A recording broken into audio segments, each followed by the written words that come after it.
گزشتہ درس میں میں نے آپ کے سامنے مسلمانوں کو اور اسلام کی دعوت کو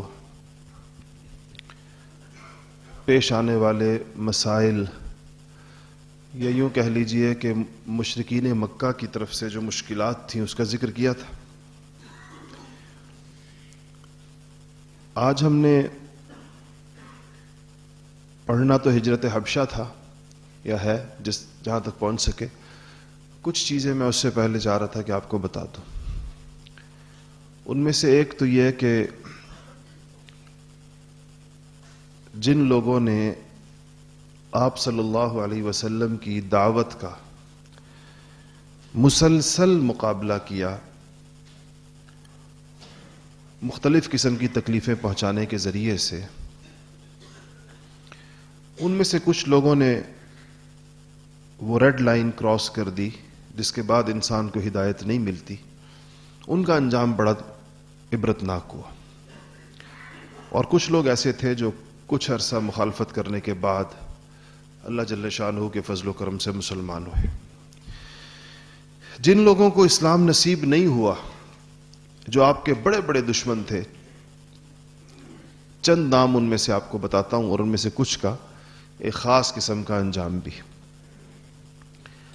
ایک تو ابو جہل تھا، ہم میں سے ہر ایک نے اس کا نام سنا ہوا ہے، جس کا نام عمرو ابن ہشام تھا، اور اپنی سمجھداری، ہوشیاری، ذہانت، معاملہ فہمی کی وجہ سے قریش میں ابو الحکم کے نام سے مشہور تھا۔ حکم جمع ہے حکمت ان کی، حکمت جس کو اردو میں بھی حکمت کہتے ہیں، سمجھداری کی بات کو کہتے ہیں، فراست کی بات کو کہتے ہیں، تو اس کو ابو الحکم اس کا لقب تھا کہ سمجھدار ترین لوگوں میں سے مکہ مکرمہ کے۔ لیکن قسمت میں ہدایت نہیں تھی،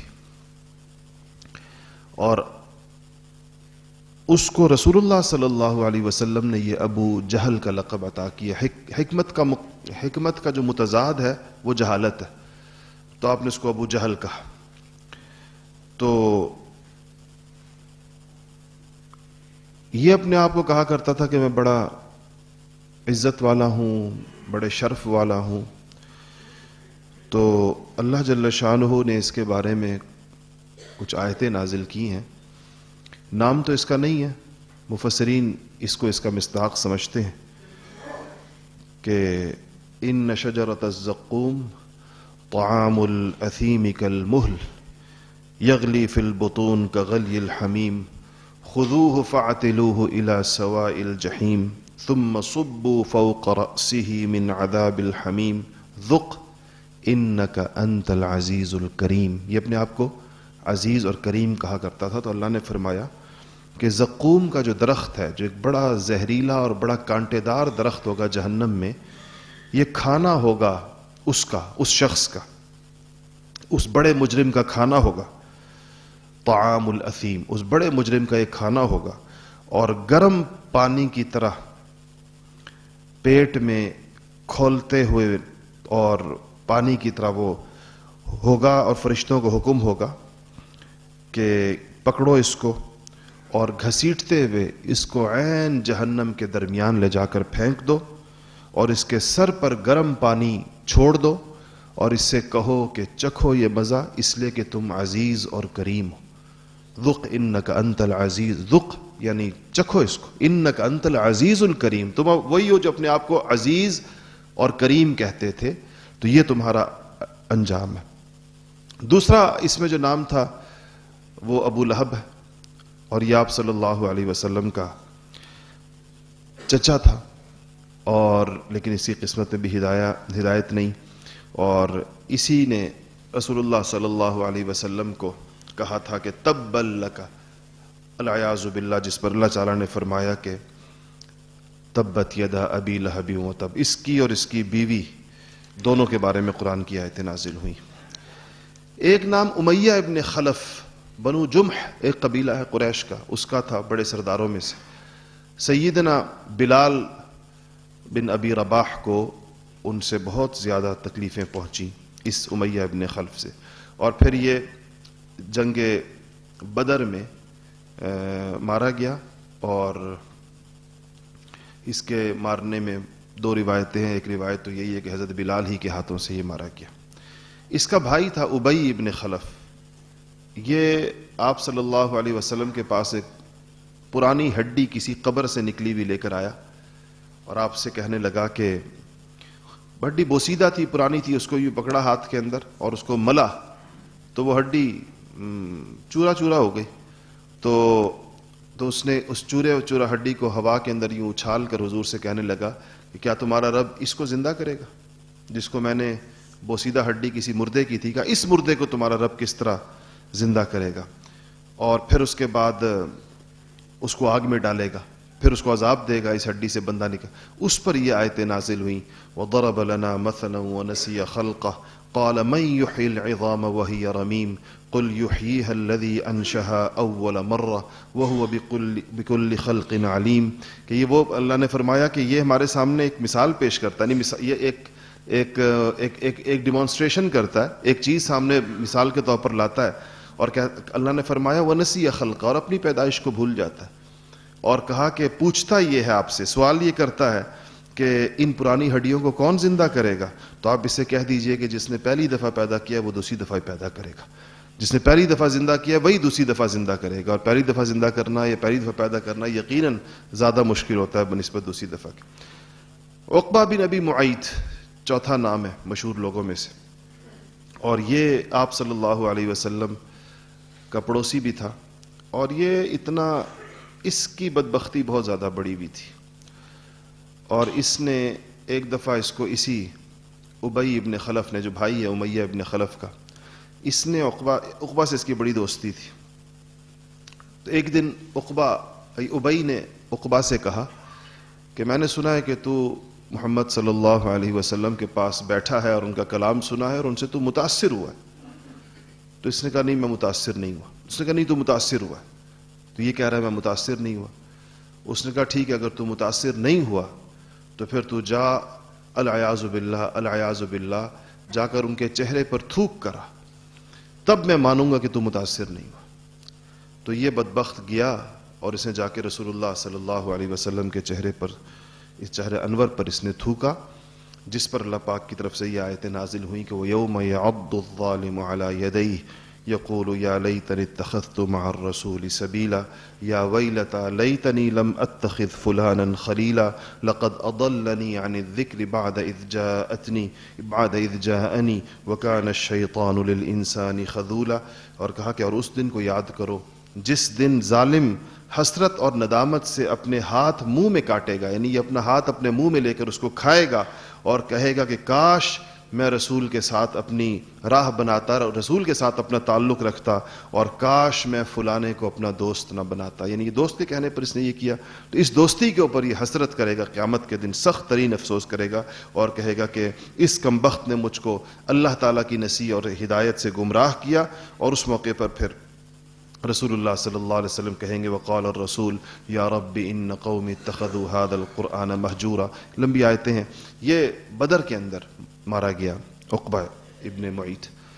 ایک نام ولید ابن مغیرہ ہے، اور یہ حضرت خالد ابن ولید کا باپ تھا، والد تھا ان کا. اس نے بھی رسول اللہ صلی اللہ علیہ وسلم کو بہت سخت تکلیفیں پہنچائیں، اور اس کا واقعہ میں نے پچھلی دفعہ بیان کیا تھا کہ اس نے کہا تھا کہ دو باتیں اس کی طرف قرآن میں منسوب ہیں. ایک تو یہ کہا کرتا تھا کہ میں قریش کا سب سے بڑا آدمی ہوں، اور ابو مسعود ثقفی ثقیف کا سب سے بڑا آدمی ہے. اگر یہ اللہ کی طرف سے کوئی قرآن اترنا تھا، کوئی پیغام اترنا تھا، تو وہ ہم دو میں سے کسی ایک پر اترتا. اس پوری مکہ اور اس کے اطراف میں طائف میں ہم دو بڑے لوگ ہیں، ہم دو کو چھوڑ کر یہ کسی اور پر کیسے اتر سکتا تھا یہ قرآن. اس کو قرآن نے کہا ہے جو میں نے خطبے کے اندر آیت پڑھی وَقَالُوا لَوْلَا نُزِّلَ هَذَا الْقُرْآنُ عَلَى رَجُلٍ مِّنَ الْقَرْيَتَيْنِ عَظِيمٍ. کہ یہ وہ جو دو بڑے لوگ ہیں ان دو شہروں کے، کسی تو ان پر یہ قرآن نازل کیوں نہیں ہوا.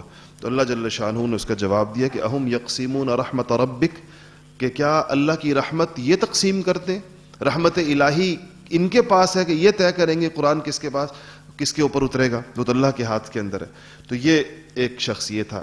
اسی طرح نضر ابن حارث، نضر کہتے ہیں تازگی کو، تو یہ بھی قریش کے لوگوں میں سے، بڑے لوگوں میں سے تھا، اور یہ جا کر اس نے بہت سارے قصے سیکھ کر آیا تھا، وہ سنایا کرتا تھا۔ اس نے لونڈیاں رکھی ہوئی تھیں جو لوگوں کو گا کر قصے سناتی تھیں اور لوگوں کو قرآن سے ہٹاتی تھی۔ یہ اس کا بہت کام تھا، جس پر قرآن کی آیتیں اس کے بارے میں نازل ہوئیں کہ وَمِنَ النَّاسِ مَن يَشْتَرِي لَهْوَ الْحَدِيثِ لِيُضِلَّ عَن سَبِيلِ اللَّهِ بِغَيْرِ علم، کہ بعض آدمی خدا سے غافل کرنے والی چیزوں کو خریدتا ہے اور تاکہ لوگوں کو خدا کی راہ سے گمراہ کرے۔ تو یہ اس کا وہ تھا۔ اس کے بعد یہ بھی بدر کے اندر گرفتار ہوا اور حضور کے حکم سے حضرت علی رضی اللہ تعالیٰ عنہ نے اس کی گردن ماری۔ عاص ابن وائل تھا، اور اس کے صاحبزادے یا اس کے بیٹے بڑے نامور صحابی حضرت عمرو ابن العاص فاتح مصر، ان کا باپ تھا۔ یہ وہ شخص تھا جسے رسول اللہ صلی اللہ علیہ وسلم کو ابتر کہا تھا، جس نے کہا تھا جب آپ کے بیٹے ابراہیم کی وفات پر کہا تھا کہ آپ کا سلسلہ ختم ہو گیا، تو اللہ جل شانہ نے اس کے اوپر آیت نازل فرمائی اور کہا کہ ان شانئک هو الابتر، آپ کا دشمن ابتر ہے، آپ ابتر نہیں ہیں۔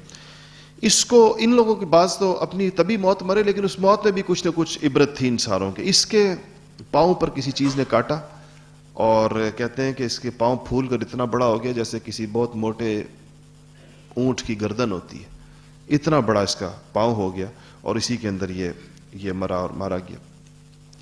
اسود ابن مطلب ہے، یا اسود ابن عبد یغوس ہے، عاص اور حارث بن قیس ہے، یہ سارے وہ لوگ ہیں جن سے رسول اللہ صلی اللہ علیہ وسلم کو بہت سخت اذیتیں پہنچی، اور ان میں سے کسی کو اسلام نصیب نہیں ہوا، شرک اور کفر کی حالت میں مارے گئے۔ ایک بار آپ بیت اللہ کا طواف کر رہے تھے، اور ان لوگوں سے، ان میں سے بعضوں کے حق میں آپ نے نام لے کر بد دعائیں بھی کی، بعضوں کی آپ نے شکایت اللہ جل شانہ کو لگائی، اور ظاہر ہے وہ لوگ تھے جس کا میں نے کہا جنہوں نے ریڈ لائن کراس کر دی۔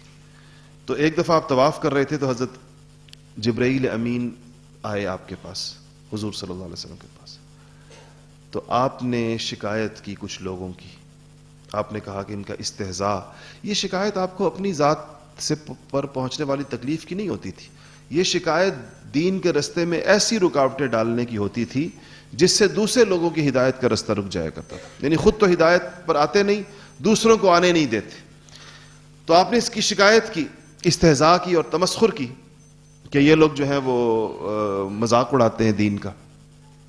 تو کہتے ہیں کہ اسی وقت روایت کے اندر آتا ہے کہ اتنے میں یہ ولید ابن مغیرہ سامنے سے گزرا، جب جبرائیل آپ کے پاس تھے، تو آپ نے جبرائیل کو اشارہ کیا کہ یہ ولید ہے، یہ ولید ابن مغیرہ ہے۔ تو جبرائیل نے آپ کو کہا، اس طرح اشارہ کیا، گردن شہرک کے یوں اشارہ کیا۔ تو آپ نے کہا کہ کیا مطلب؟ جبرائیل نے کہا کہ آپ کی حفاظت کر لی گئی ولید سے، کفایت کر لی گئی آپ کی ولید سے۔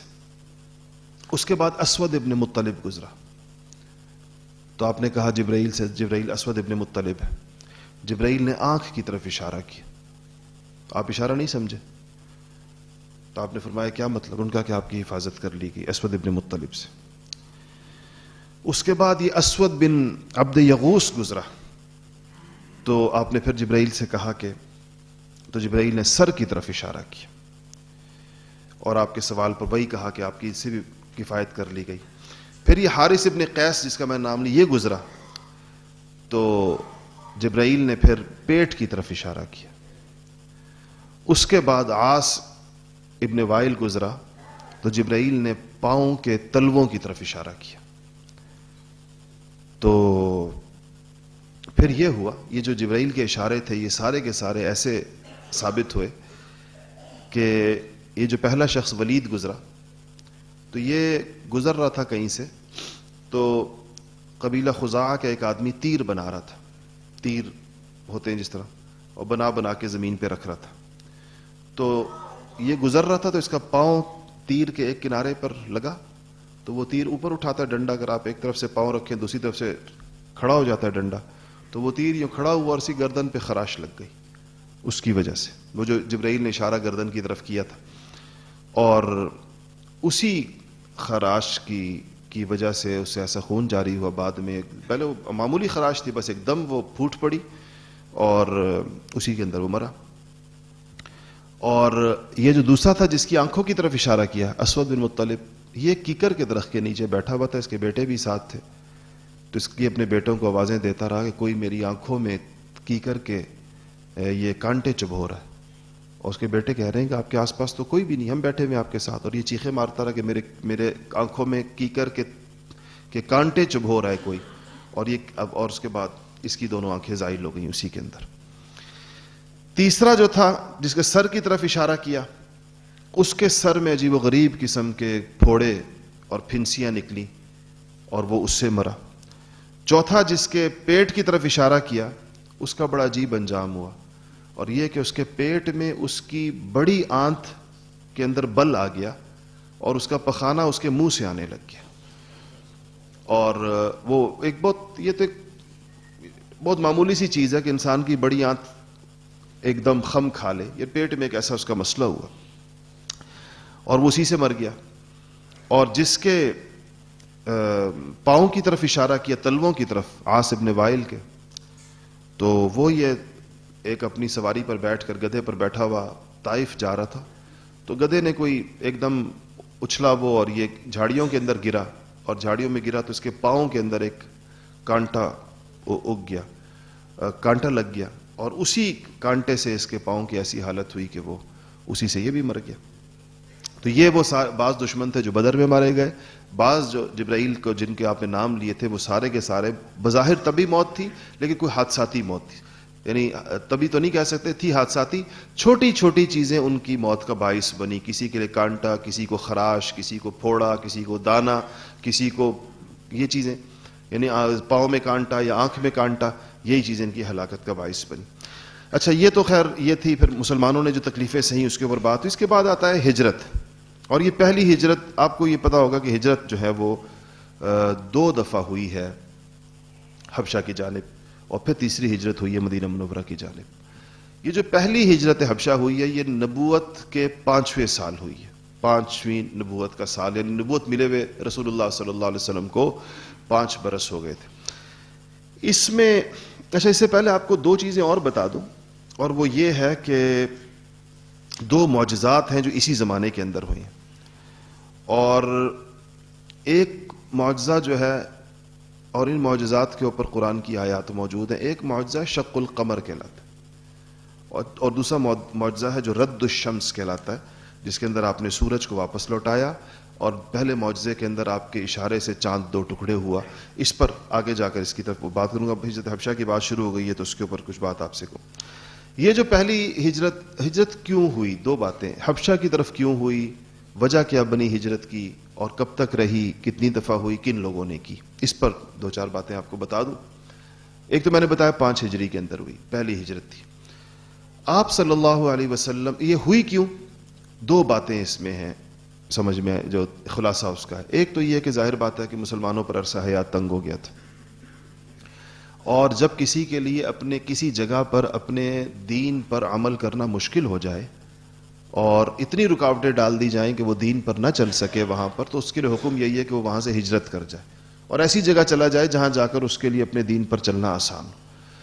تو ظاہر ہے مسلمانوں پر شدید مظالم تھے، اور اس کی وجہ سے آپ صلی اللہ علیہ وسلم نے فرمایا کہ زمین میں پھیل جاؤ، اور پھر پوچھا کہ کہا کہ حبشہ کی طرف چلے جاؤ، وہاں جو بادشاہ ہے اس کے ہاں ظلم نہیں ہوتا، اور وہ زمین سچائی کی سرزمین ہے۔ حبشہ کے بارے میں فرمایا۔ یہ حبشہ کچھ ممالک ہیں، اب آپ کو پتہ ہے دنیا کا جغرافیہ اور اس کا یہ نقشہ، یعنی اس کے نام بدلتے رہتے ہیں، تو یہ جو ممالک ہیں ایتھوپیا، ایریٹریا اور سوڈان، بعض حضرات تو یہ کہتے ہیں کہ یہ موجودہ ایریٹریا ہے۔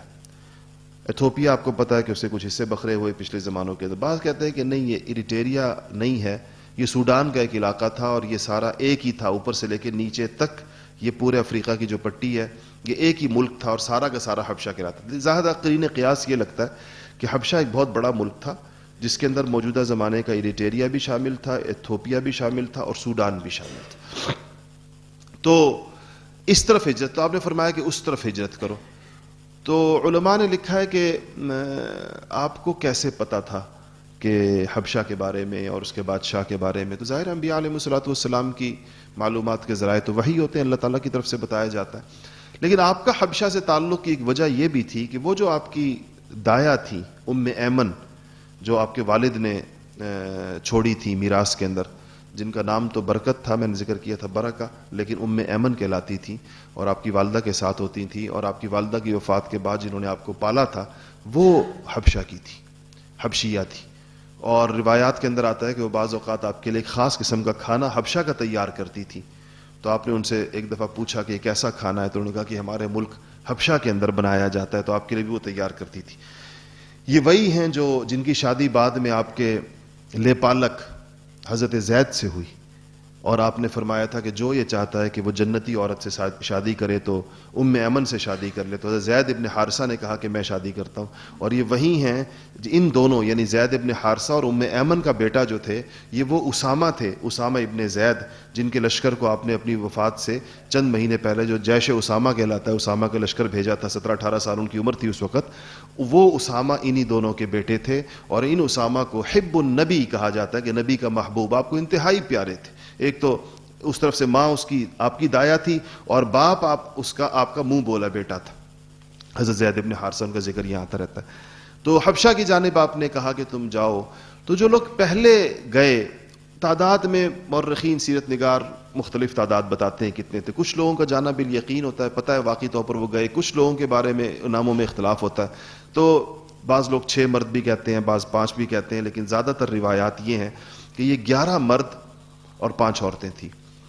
تو یہ کل تقریباً 16 لوگ بن جاتے ہیں. ان 11 مردوں میں سے کچھ نام جو آپ کو اچھی طرح جانتے ہوں گے. پہلی ہجرت حبشہ کی بات ہو رہی ہے تو سب سے معروف اور سب سے بڑا نام اس میں تھا سیدنا عثمان ابن عفان رضی اللہ تعالی عنہ کا، اور ان کے ساتھ بنت رسول اللہ صلی اللہ علیہ وسلم حضرت رقیہ بنت محمد صلی اللہ علیہ وسلم، آپ کی صاحبزادی حضرت عثمان کی پہلی بیوی. آپ نے فرمایا ان دونوں کی اس ہجرت کے اوپر آپ نے فرمایا کہ لوط علیہ السلام کے بعد کسی گھرانے نے اللہ کے لیے ہجرت کی ہے، پورے گھرانے نے نہیں، افراد نے نہیں، پورے یعنی فیملی نے، میاں بیوی دونوں نے. تو یہ حضرت عثمان اور ان کی اہلیہ حضرت رقیہ تھی. اس میں عشرہ مبشرہ میں سے عبد الرحمن ابن عوف تھے، اس کے اندر زبیر ابن عوام تھے، یہ بھی عشرہ مبشرہ میں سے ہیں، حضور اکرم صلی اللہ علیہ وسلم کی پھوپھی کے بیٹے اور حضرت خدیجہ کے بھتیجے. اور مصعب ابن عمیر، ان کا نام آتا رہتا ہے، مصعب ابن عمیر العبدری، یہ اس میں تھے. اور عتبہ بن ربیعہ جو مشہور سرداروں میں سے تھا مکہ کے، جو بدر میں مارا گیا، اس کا ایک بیٹا ابتداء میں اسلام لے آیا تھا، اس کا نام ابو حذیفہ تھا. ایک بیٹا تو ولید تھا، ولید ابن عتبہ، وہ تو بدر کے اندر سب سے پہلے مسلمانوں کے مقابلے میں باپ اور بیٹا دونوں آئے تھے. اور دوسرا بیٹا ایک ابو حذیفہ جو تھا وہ بالکل ابتداء میں اسلام لانے والوں میں سے تھا، اور ابتدائی پہلی ہجرت اس نے بھی کی تھی. عثمان ابن مظعون ایک مشہور صحابی ہیں، عثمان ابن مظعون، ذکر ان کا آتا رہتا ہے، وہ بھی تھے. یہ معروف نام ہے، باقی ناموں کو ایک نام اور یہ ہے ابو سلمہ. اور یہ جو ابو سلمہ ہیں یہ شوہر ہیں ام سلمہ کے، اور ام سلمہ وہ ہیں جو بعد میں ام المؤمنین بنی، جو رسول اللہ صلی اللہ علیہ وسلم کے نکاح میں آئیں. وہ اپنے شوہر کے ساتھ، وہ ان کے شوہر نے ہجرت کی، انہوں نے خود بعد میں کی تھی. تو یہ 11 لوگ تھے. یہ لوگ رجب میں گئے ہیں، 5 نبوی رجب، اور اس کے بعد یہ شوال میں واپس آ گئے، اور ایک غلط فہمی کی بنیاد پر آ گئے. اور وہ غلط فہمی، اب یہ غلط فہمی تھی یا درست اطلاع تھی، تین خبریں ہیں اس کی کہ یہ لوگ واپس کیوں آئے. رجب میں گئے ہیں، رجب، شعبان، رمضان، شوال میں ان کی واپسی ہوئی ہے. تو یہ 4 مہینے بنتے ہیں. اب یہ واپسی کیوں ہوئی ان کی، اس کے بارے میں 2-3 روایات ہیں. ایک روایت تو یہ ہے کہ ان کو اسی دوران حمزہ اور عمر ابن خطاب رضی اللہ عنہما یہ دونوں اسلام لائے. ان کے اسلام لانے کی خبر سن کر یہ لوگ واپس آئے. ایک خبر. ایک یہ ہے کہ ان کو کسی نے اطلاع دی کہ مکہ میں سب لوگ مسلمان ہو گئے ہیں، تو یہ اس کی بنیاد کے اوپر واپس آئے. اور ایک خبر یہ ہے کہ تیسری جو بات کی جاتی ہے وہ ایک قصہ ہے، اور ہمارے پاس وقت نہیں کہ میں اس کو غرانیق کہتے ہیں واقعہ، اور وہ چونکہ بیشتر سیرت نگار تقریباً سارے اس کو رد کرتے ہیں، اور اس کی وجہ سے بس اس کے ذکر کی ضرورت نہیں، لیکن بعض لوگ اس کی وجہ ہی بیان کرتے ہیں. خیر، یہ لوگ واپس آئے، اور جب واپس آئے تو ان میں سے ہر ایک نے کسی نہ کسی کی پھر پناہ لے لی مکہ میں داخل ہونے سے پہلے، اور یہ لوگ مکہ کے اندر آ کر رہنا شروع کیا. یہ جو ان کی واپسی ہے، اور دوبارہ جو ہجرت ثانیہ ہے حبشہ کی جانب، بعض سیرت نگار کہتے ہیں کہ حضرت عمر ابن خطاب اس درمیان میں مسلمان ہوئے ہیں، اور بعض یہ کہتے ہیں کہ عمر ابن خطاب دوسری صدی ہجری میں، یہ تو 5ویں صدی ہجری چل رہی ہے نا، تو بعض کے نزدیک 5ویں صدی ہجری میں اسلام ہے عمر ابن خطاب کا، اور بعضوں کے نزدیک دوسری صدی ہجری کے اندر عمر ابن خطاب کا اسلام ہے۔ یہ جو سیدنا عمر ابن خطاب کا اسلام ہے، اس پر تھوڑی سی آج آپ کو میں تھوڑی سی اس کی بات بتا دوں، اور اس کے بعد دوسری اس پر بات کریں گے۔ یہ جو دوسری ہجرت حبشہ ہے، سیدنا عمر ابن خطاب رضی اللہ تعالی عنہ جو ہیں، ان کے بارے میں یہ آپ کو پتہ ہے کہ حضور اکرم صلی اللہ علیہ وسلم نے دعا کی تھی۔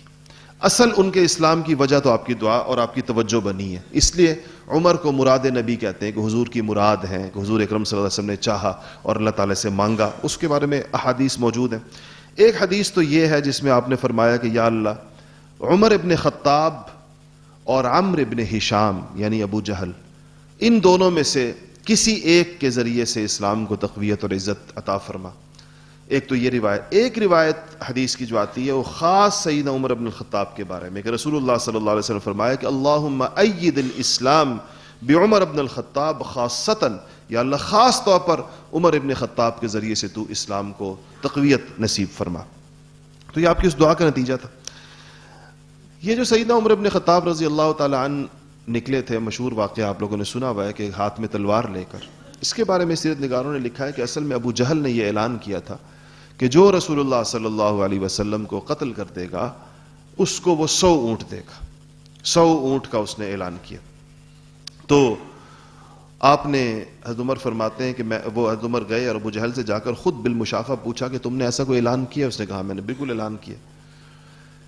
اور ایک دوسری سیرت نگاروں کی روایت میں یہ آتا ہے کہ آپ نے کہا کہ تم لوگ ادھر ادھر باتیں کرتے رہتے ہو، ان کے بارے میں سازشیں کرتے رہتے ہو، تو سیدھا ڈائریکٹ ایکشن کیوں نہیں کرتے، سیدھا حملہ کیوں نہیں کرتے؟ تو کسی نے ان کو تانا دیا کہ اگر اتنے بہادر ہو تو تم کر کے دکھا دو۔ تو وہ جری تو تھے، بہادر بھی تھے، اور بہادر آدمی تانا سن کر ذرا زیادہ مشتعل بھی ہوتا ہے، تو یہ تلوار لے کر نکل پڑے۔ ایک عجیب بات یہ آتی ہے کہ عمر ابن خطاب فرماتے ہیں کہ جب میں جا رہا تھا تو میں نے دیکھا کہ رستے کے اندر ایک بچھڑا ہے جس کو لوگ ذبح کرنے کی کوشش کر رہے ہیں، تو میں بھی دیکھنے کے لیے کھڑا ہو گیا۔ تو پھر میں نے ایک آواز سنی کہ کوئی بچھڑے کے پیٹ میں سے پکار رہا ہے اور کہہ رہا ہے کہ اے آل ذریح، ایک کامیاب امر ہے اور ایک مرد ہے جو فصیح زبان میں کے ساتھ چیخ رہا ہے اور لوگوں کو اشہد ان لا الہ الا اللہ و اشہد ان محمد رسول اللہ کی طرف بلا رہا ہے۔ تو حضرت عمر فرماتے ہیں کہ یہ آواز سن کر میرے دل میں آیا کہ یہ میری طرف مخاطب ہے، لیکن میں تو تلوار ہاتھ میں لے کے نکلا ہوا تھا، میں اس کو خاطر میں نہ لاتے ہوئے آگے نکلا تو ایک صحابی ملے، نعیم بن عبداللہ، تو انہوں نے پوچھا کہ دوپہر کا وقت ہے، عمر کدھر جا رہے ہیں؟ تو انہوں نے صاف بتا دیا کہ محمد صلی اللہ علیہ وسلم کے قتل کے ارادے سے جا رہا ہوں۔ تو نعیم نے کہا کہ بنو ہاشم سے بچ جاؤ گے، مار تو دو گے اگر، تو بنو ہاشم تو نہیں چھوڑیں گے۔ تو حضرت عمر نے بجائے اس بات کا جواب دینے کے اس سے کہا کہ ایسا لگتا ہے کہ تو بھی صابی ہو گیا، تو بھی بے دین ہو گیا۔ صابی کہتے تھے بے دین کو۔ اب وہ اس کے در پہ ہو گئے جس نے رستے میں روکا تھا۔ اب اس نے کہا قبل اس سے کہ یہ میری گردن اڑا دیں، تلوار تو ان کے ہاتھ میں تھی۔ تو کہا کہ تمہیں اپنی بہن اور بہنوئی کا نہیں پتا، تم ہمیں بے دینی کا تانا دے رہے ہو، تمہارے تو اپنے گھر کے اندر اسلام آ چکا ہے۔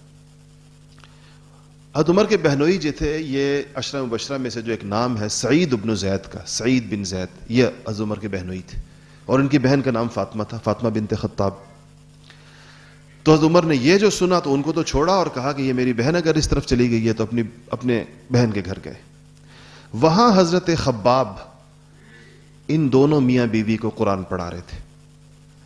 حضرت عمر کی آواز اور ان کے پاؤں کی دھمک تو سن لی ان لوگوں نے، حضرت خباب تو فوراً چھپ گئے، اور حضرت عمر گھر میں جیسے ہی داخل ہوئے اور بہنوئی کے اوپر پل پڑے سعید بن زید کے، اور ان کو اتنا مارا کہ ان کو لہو لہان کر دیا۔ حضرت عمر کی بہن فاطمہ جو تھیں وہ آگے آئیں بھائی اپنے شوہر کو بچانے کے لیے، تو حضرت عمر نے ایک ہاتھ ان کو جو ان کے منہ پر مارا تو ان کے بھی منہ سے خون نکلنا شروع ہو گیا۔ تو آخر بیٹی تو وہ بھی خطاب کی تھی، بہن عمر کی تھی، بغیر کسی گھبراہٹ کے کہنے لگیں کہ عمر اگر تم اس خیال سے ہمیں مار رہے ہو کہ تم ہمیں کسی چیز سے پھیر دو گے، لوٹا دو گے، تو تمہاری ناک خاک آلود ہو، یہ عربی کا محاورہ ہے کہ تمہاری ناک خاک آلود ہو تو سن لو کہ ہم اللہ کو ایک مانتے ہیں اور ہم اسلام لے آئے ہیں اور کسی صورت اس سے واپس نہیں ہوں گے۔ یہ بہن کا عزم اور اس کا یہ انداز، حالانکہ خون آلود منہ سے خون بہہ رہا تھا۔ سیرت نگاروں نے لکھا ہے کہ بہادر آدمی عورتوں پر ہاتھ نہیں اٹھاتا، یہ ہاتھ ان کا بہنوئی کو مارتے ہوئے بہن کو لگا تھا، تو اس لیے اس پر تھوڑے شرمندہ بھی تھے، اور یہی چیز ان کی نرمی کا باعث بن گئی، اور کہنے لگے کہ اچھا چلو پھر مجھے بتاؤ تم لوگ کیا پڑھ رہے تھے، کچھ آواز آ رہی تھی جب میں آ رہا تھا۔ تو جیسے عمر ابن خطاب نے یہ کہا کہ بتاؤ تم لوگ کیا پڑھ رہے تھے، تو حضرت خباب جو چھپے ہوئے تھے وہ باہر نکلے، ان کا چلو کچھ مسئلہ حل ہو گیا، تو باہر نکل آئے۔ ان کی بہن کے اعصاب دیکھیں اور اس کا وہ دیکھیں، انہوں نے کہا کہ عمر وہ جو ہم پڑھ رہے تھے وہ تو کاغذ پہ لکھا ہوا یا چمڑے پر لکھا ہوا قرآن کی آیتیں تھی، کہا کہ تم پاک نہیں ہو، تمہیں نہیں پکڑا سکتے ہاتھ میں، تو تم اٹھو پاک ہو جاؤ۔ تو حضرت عمر رضی اللہ تعالیٰ عنہ نے، بعض روایتوں میں وضو کا آتا ہے، بعض روایتوں میں غسل کا آتا ہے، کہ انہوں نے وہیں بہن کے گھر کے اندر وضو یا غسل کیا، اور بہن نے، خباب نے یا ان کے بہنوئی نے یا ان کو یا خود حضرت عمر پڑھنا لکھنا جانتے تھے، ان چند لوگوں میں سے مکہ میں جو پڑھنا لکھنا جانتے تھے، تو انہوں نے پڑھنا شروع کیا، تو سامنے سورہ طٰہٰ تھی، طٰہٰ ما انزلنا علیک القرآن لتشقی، تو یہاں جب پہنچے اننی انا اللہ لا الہ الا انا فاعبدنی واقم الصلاۃ لذکری، تو کہنے لگے کہ اس آیت پر پہنچے، کہنے لگے کہ یعنی جب وہ جن آیتوں کا ترجمہ ہے کہ جا کے میں، جہاں اللہ کہہ رہے ہیں کہ اننی انا اللہ، میں ہی معبود ہوں، برحق ہوں، میرے سوا کوئی معبود برحق نہیں، بس میری عبادت کرو اور نماز کو میری یاد کے لیے قائم کرو۔ یہاں پہنچے تو کہنے لگے کیا خوبصورت کلام ہے، کیا احسن کلام ہے یہ۔ اور تو حضرت خباب نے کہا عمر تم کو بشارت ہو، میں نے رسول اللہ صلی اللہ علیہ وسلم سے تمہارے بارے میں ایک دعا سنی اور مجھے لگتا ہے کہ وہ دعا قبول ہو گئی ہے، تمہارے اسلام کی حضور نے فرمایا۔ تو عمر نے فرمایا کہ مجھے لے چلو، حضور کے پاس لے چلو۔ حضرت خباب نے ان کو دار ارقم کا رستہ دکھایا، اب یہ تھے تو تلوار کے ساتھ، تو وہی تلوار لے کر ہاتھ میں پہنچے دار ارقم، تو وہاں صحابہ دروازہ بند کر کے اندر تھے۔ 3 دن پہلے جس طرح میں نے بتایا حمزہ ابن عبد المطلب اسلام لا چکے تھے، تو دروازہ کھٹکھٹایا عمر فاروق نے، تو صحابہ نے دروازے کی جھری سے دیکھا تو عمر اور ہاتھ میں تلوار، پورے مکان میں سراسیمگی پھیل گئی کہ عمر آئے ہیں، ہاتھ میں تلوار ہے۔ تو آپس میں مشہد، حمزہ بھی تھے، ان کو نہیں پتہ چلا، دروازہ کسی اور نے کھولا، یعنی دیکھا جا کر، تو یہ لوگ آپس میں بات کر رہے ہیں کہ کیا کریں، عمر ہیں باہر اور تو کسی خطرناک ارادے سے لگتے ہیں آئے ہوئے، اور ان کو روکے گا کون؟ حمزہ نے پوچھا کیا بات ہے؟ لوگوں نے کہا کہ جو عمر ابن خطاب ہے، ہاتھ میں ننگی تلوار ہے۔ تو حمزہ وہ تو اسد اللہ و اسد رسول ہی، اللہ اور اس کے رسول کے شیر، تو انہوں نے کہا کہ کھول دو دروازہ، اگر عمر کسی خیر کے ارادے سے آیا ہے تو خیر پائے گا، اور اگر کسی شر کے ارادے سے آیا ہے تو اسی تلوار سے اپنا سر اتروائے گا۔